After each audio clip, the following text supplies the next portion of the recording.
दोस्तों स्वागत है आपका अरोड़ा आईएएस में। हमारी बैंकिंग की सीरीज चल रही है जिसमें मैं हिंदी मीडियम को लेके यूपीएससी साथ में स्टेट पीसीएस की मैं यहाँ पर मैं इकोनॉमी की वीडियोस में फ्री ऑफ कॉस्ट प्रोवाइड करने की कोशिश कर रहा हूँ। अभी तक अगर हम बात करें तो 80 प्लस वीडियोस जो हमारी यूट्यूब पे अपलोड हो चुकी हैं और उसके अब हम मान के चलेंगे हम 60% के आसपास हम अपना सिलेबस जो कंप्लीट कर चुके हैं। 40% बचा है, इसको मैं जल्द से जल्द जो है जन के जैन तक ही मैं कोशिश करूंगी मैं कंप्लीट कर सकूं। तो आज का जो टॉपिक है वो आरआरबी बैंक्स है। इसको हम जो है पीटी प्लस मेंस पर्सपेक्टिव के हिसाब से बहुत अच्छे से जो है डिजाइन किया है, उसको देखने की जो हम यहाँ पर कोशिश करेंगे। देखिए आरआरबी की अगर मैं सेंस में आऊँ, पहले मैं बात करूँ यूपीएससी पॉइंट ऑफ व्यू के हिसाब से, तो yes it's a very important topic. कहीं ना कहीं पीटी ओरिएंटेड और साथ में मेंस ओरिएंटेड भी क्वेश्चन यहाँ से पूछ लिए जाते हैं, क्योंकि आरआरबी बैंक ऐसे बैंक होते हैं जो 75% जो लोन होता है वो अपना, ठीक है, वो अपने गरीब तबके के समाज को देते हैं। तो जिस वजह से यूपीएससी भी चाहता है, क्योंकि जब भी आप भी चाहे आप डीएम बनेंगे चाहे एसपी बनेंगे चाहे कुछ भी बनेंगे, तो कहीं ना कहीं आपका भी इन पे इनडायरेक्टली डायरेक्टली वे में कहीं ना कहीं आप इस चीज से जो है जुड़े होंगे। तो इसलिए पीटी के लिए यस वेरी क्रूशियल टॉपिक है। For mains point of view के हिसाब से भी यहाँ से जो क्वेश्चंस पूछे जा सकते हैं। मेंस में जो क्वेश्चंस पूछे जाएंगे वो बेसिकली इसकी चुनौतियों, इश्यूज क्या-क्या मुद्दे हैं, आगे का रास्ता क्या-क्या हो सकता है, उस चीज़ को लेके ज़्यादा बात करी जाएगी। रेदर देन इसके फीचर्स को लेके, फीचर्स जो होंगे वो अगर मैं बोलूँ तो वो आपके पीटी तक ही जो सीमित रह जाएँगे। लेकिन अगर आपको इसमें अच्छे मार्क्स लेने हैं तो येस मैं कह सकता हूँ कि आपको जिसमें पीटी के साथ-साथ आपको मेंस के ओरिएंटेड भी जो है इस पे आपको जो है काम यहाँ पर करना पड़ेगा। तो आज के सेशन में हम आरआरबी बैंक को बहुत अच्छे से डिकोड करेंगे और काफी कुछ जो है समझने की जो कोशिश करेंगे। मेरा नाम अरोड़ा है और आप अरोड़ा इस चैनल पे हमारी इकोनॉमी की वीडियो देख रहे हैं। अभी तक हम अगर हम सेशन की बात करें तो अभी हमारा शेड्यूल बैंक चल रहा था, जिसमें अभी तक हमने पब्लिक सेक्टर बैंक्स को बहुत ही ज्यादा कवर किया। हमने प्राइवेट सेक्टर्स बैंक्स को भी पिछली वाली वीडियो के अंदर कवर कर लिया था। अब हम रीजनल जो रूरल बैंक है इसको कवर करके फिर हमारा कोऑपरेटिव, स्टेट, सेंट्रल और ये प्राइमरी, ये आपके क्रेडिट सोसाइटी बचेगा। फिर उसके बाद हम अनशेड्यूल बैंक्स की तरफ भी आगे बढ़ेंगे।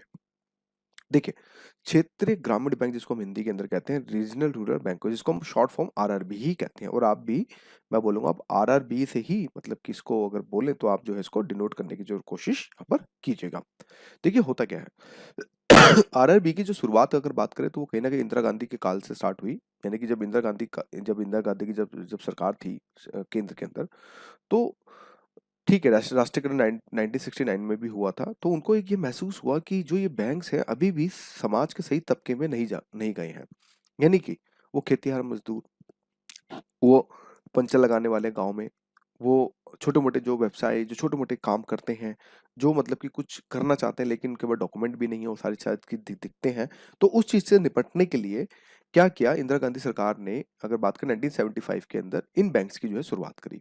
और आपको भी पता होगा उस समय करीब 70% जो जनसंख्या थी, मतलब कि अब ये मान के ग्रामीण आबादी, मतलब कि एक तरह से बोले तो वो कहीं न कहीं बैंकिंग पार्ट से जो जुड़ी नहीं हुई थी। तो जिसके कारण आरआरबी की जो है स्थापना यहाँ पर करी गई। फिर देश में जो सबसे पहला जो, ये हमारे लिए फैक्चुअल है, इसको थोड़ा-सा याद रखने की कोशिश कीजिएगा, क्योंकि कहीं न कहीं यूपीएससी के एमसीक्यू के पॉइंट ऑफ व्यू से ये क्वेश्चन थोड़ा-सा इंपॉर्टेंट हो जाता है। तो ये पता चला कि देश का जो पहला ग्रामीण बैंक है, वो प्रथमा बैंक जो है यहाँ पर डाला गया। और एक समय में अगर हम चीज़ों को यहाँ से एनालिसिस करें, तो हमें ये पता चलता है दोस्तों कि एक एक ऐसा भी पीक समय आया था, वो मैं आपको दिखाऊँगा अभी आगे, कि जिस समय ग्रामीण बैंकों की संख्या, यानी कि कुछ जो ग्रामीण बैंक जिस जिस तरह से मैंने आपको दिखाए, जैसे कि सॉरी, जैसे प्रगति कृषि ग्रामीण बैंक, ठीक है, पंजाब ग्रामीण बैंक, ठीक है, आपका जनधन ग्रामीण बैंक, उड़ीसा ग्रामीण बैंक, तो जैसे कि अरुणाचल प्रदेश रूरल बैंक। तो ये इस तरह के कुल मिलाकर अगर हम बात करें तो वो हमें देखें तो 196 बैंक्स आपके आसपास हो गए थे।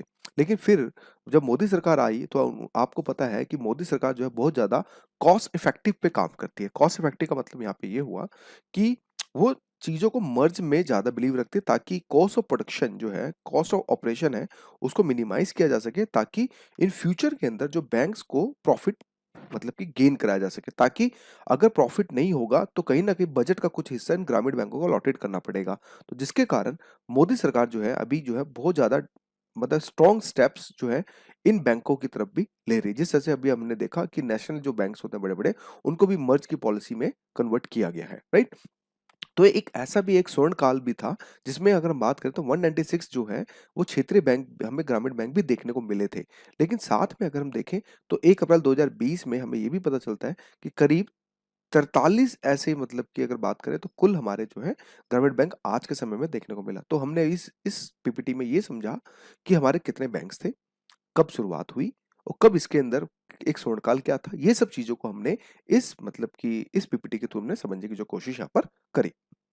फिर हम ये देखते हैं कि ठीक है, जो प्रथमा ग्रामीण बैंक था जिसे मुरादाबाद में उत्तर प्रदेश में खोला गया था, जिसकी शुरुआत थी वो कहीं न कहीं अगर बात करें तो यूपी से ही मुरादाबाद, ठीक है? दिल्ली से ज़्यादा दूर भी नहीं है, तो वहाँ पे जो इसकी शुरुआत करी गई थी जिसकी आरंभिक पूँजी जो 5 करोड़ रुपए के आस-पास रखी गई थी। और उसकी शुरुआत भी अगर बात करें तो 2 अक्टूबर 1975 में रखी, क्योंकि ये कुछ चीज़ें ऐसी हैं जो फैक्चुअल हैं, हो सकता है पीसीएस स्टैंडर्ड के हिसाब से यूपीएससी में तो नहीं पूछेगा, लेकिन कहीं न कहीं अगर हम बात करें तो पीसीएस स्टैंडर्ड के हिसाब से जो है चीज़ें जो है पूछ सकता है। फिर उसके बाद 2 अक्टूबर 1976 में 5 अन्य ग्रामीण बैंकों की शुरुआत करी गई, जिनकी आरंभिक पूंजी मतलब कि अगर बात करें तो 100 करोड़ के आसपास हमें जो है देखने को मिलती है। फिर पूर्वी भारत का पहला ग्रामीण बैंक गौर ग्रामीण बैंक था। अब एक चीज़ ये भी समझना कि अगर ज़्यादा डेप्थ के अंदर पूछा जाता है, तो कहीं न कहीं आप इस चीज़ को याद रखना कि जो पहला ग्रामीण बैंक है पूर्वी भारत का, तो कहना गौर आपका ग्रामीण बैंक था जिसे मालदा पश्चिम बंगाल में खोला गया था। ये कुछ ऐसे फैक्चुअल डेटा है जो आपको किसी किताब में तो नहीं मिलेंगे, लेकिन कहीं न कहीं थोड़ा-सा हमारे लिए कॉम्पिटिशन के हिसाब से अगर हम बात करें तो हमारे थोड़ा बहुत जो है इम्पोर्टेंट हमारे लिए रोल जो है देखने को हमें मिलता है। ठीक है? फिर अगर द मोस्ट इम्पोर्टेंट पॉइंट है कि यूपीएससी जो क्वेश्चन बनाएगा तो वो यहीं से बनाएगा इनके स्वामित्व का कैसे, आखिर इनको कैसे-कैसे मतलब कि मतलब बनाया गया है। तो एक चीज़ ये याद रखना, इनको 3 संस्थाओं के स्वामित्व के हिसाब से आरआरबी को बनाया जाता है। मैं आपको आप आगे भी समझाऊँगा। जिसके अंदर पहला जो 50% हिस्सा होता है दोस्तों, वो केंद्र सरकार का होता है। यानी कि इसका जो 50% का जो पैसा जो लगा रहता है, वो कहीं न कहीं केंद्र सरकार का लगा रहता है। फिर इसके बाद 15% जो हिस्सेदारी होती है, वो राज्य के द्वारा लगी रहती है। यानी कि जो भी होगा और 15% जो हिस्सा होगा वो कहीं न कहीं राज्य के द्वारा होगा और जो 35% जो हिस्सा होता है वो कहीं न कहीं प्रायोजक बैंक यानी जो स्पॉन्सर बैंक है, जो इस बैंक को लाने की कोशिश कर रहा है, कोई भी वाणिज्य क्षेत्रीय ग्रामीण बैंक को मतलब कि प्रायोजित कर सकता है, यानी कि इसमें स्पॉन्सर कर सकता है, तो उसका हिस्सा 35% पूँजी इसकी लगी होगी। यानी कि अगर ऐसा मान के चलो, अगर ₹100 मान लो किसी बैंक में अगर लगाए जाते हैं, तो जिसमें से ₹50 केंद्र सरकार के लगेंगे, ₹15 राज्य सरकार लगेंगे और 35% उस स्पॉन्सर बैंक के लगेंगे जो इस बैंक को एस्टेब्लिश कर रहा है। ठीक है? और द मोस्ट इम्पोर्टेंट पार्ट ये देखने को मिलता है, एक चीज़ याद रखना कि रीजनल रूरल बैंक्स को रेगुलेट जो करता है वो आरबीआई करता है। लेकिन इसका जो सुपरवाइज़ करता है, मतलब कि जो इसके ऑपरेशंस को देखता है, वो कहीं न कहीं नाबार्ड को देखता है। ये भी एक एमसीक्यू के पॉइंट ऑफ व्यू के हिसाब से बहुत ज़्यादा इंपॉर्टेंट हमारे लिए टास्क रहता है। क्योंकि मैक्सिमम बच्चे जो होते हैं 99% बच्चे गलते, वो कहीं न कहीं यही करेंगे कि देखो रेगुलेट जो होता है इसको आरबीआई के द्वारा किया जाता है, लेकिन इसको सुपरवाइज़ जो होता है अगर बात करें, तो वो कहीं न कहीं नाबार्ड के द्वारा ही जो है कुल मिलाकर जो है किया जाता है। फिर देखो इसमें जैसे कि आपको लाइक आरआरबी का अगर एक कार्ड मिलता है, ठीक है? तो यहाँ पर होता है मेन स्पॉन्सर बैंक, ध्यान से समझिएगा। ये जैसे कि एक एग्ज़ाम्पल के तौर पे समझा जा रहा है।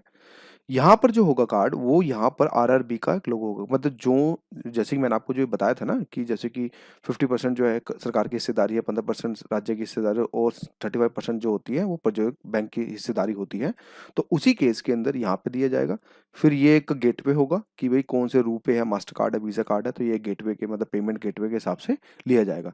तो इस अगर पैटर्न को देखो तो यहाँ पे 50% यूनियन का हो गया, 15% स्टेट का हो गया और 35% जो है अगर बात करें तो वो हमारा स्पॉन्सर बैंक का हो जाता है। भाई देखो उद्देश्य में वही अच्छी-अच्छी बातें सारी, लाइक ग्रामीण क्षेत्रों में प्रचलित ऋण अंतराल को पाटना।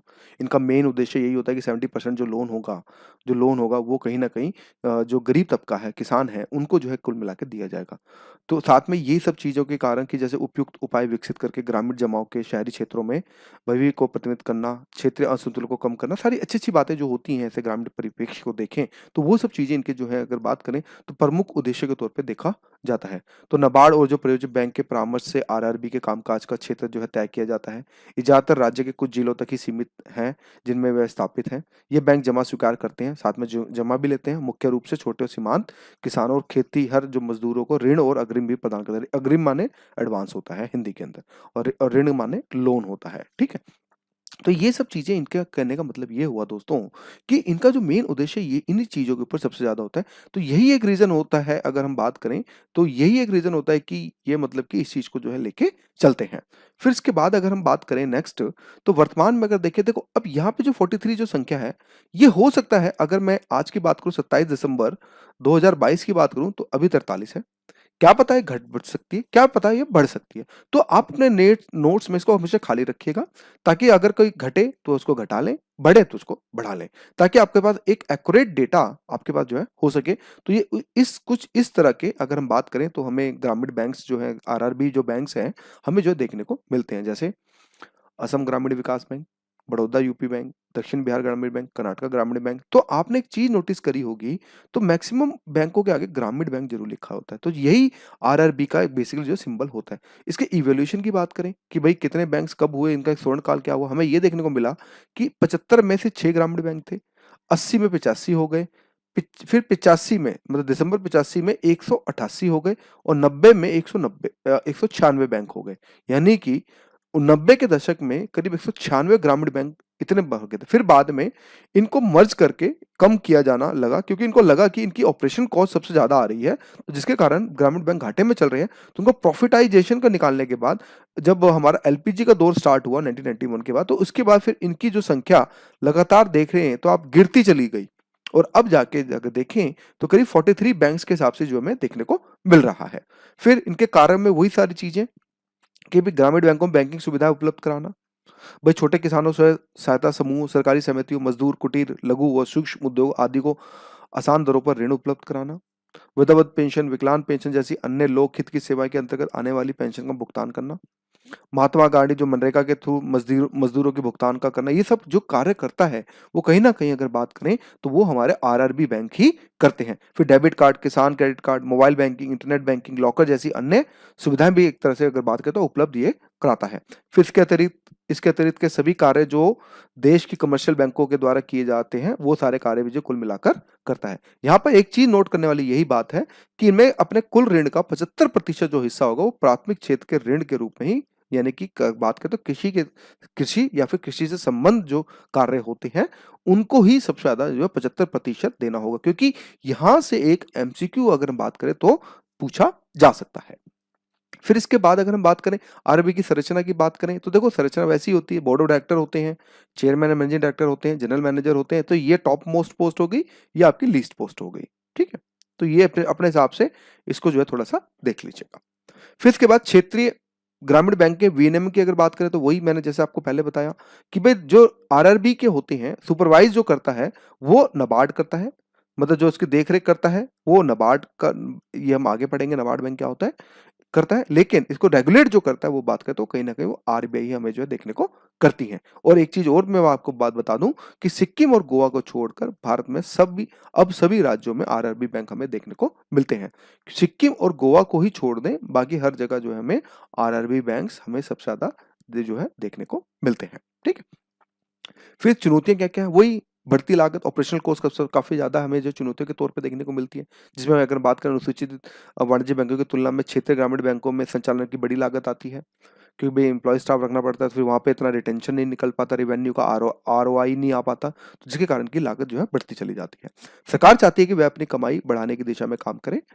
असीमित गतिविधियां हैं, नई शाखाओं के पास पर्याप्त व्यवसाय नहीं हो पाता, ऐसा तो है नहीं कि कोई कार लोन दे दे, होम लोन दे दे, ऐसा दे दे, नहीं।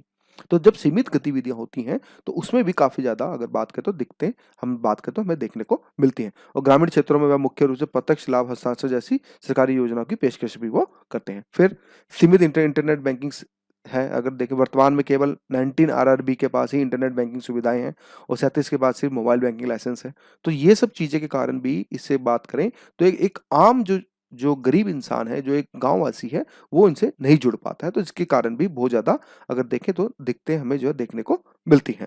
फिर इसके बाद अगर देखें तो सरकार द्वारा ग्रामीण क्षेत्र बैंकों में किए गए कुछ सुधार इस तरह से हैं कि 1969 में भारत में मौजूद कई बैंकों ने राष्ट्रीयकरण के रूप में बैंकिंग क्षेत्र में एक बड़ा सुधार हुआ। इसी क्रम में 1981 में नाबार्ड की स्थापना करी गई।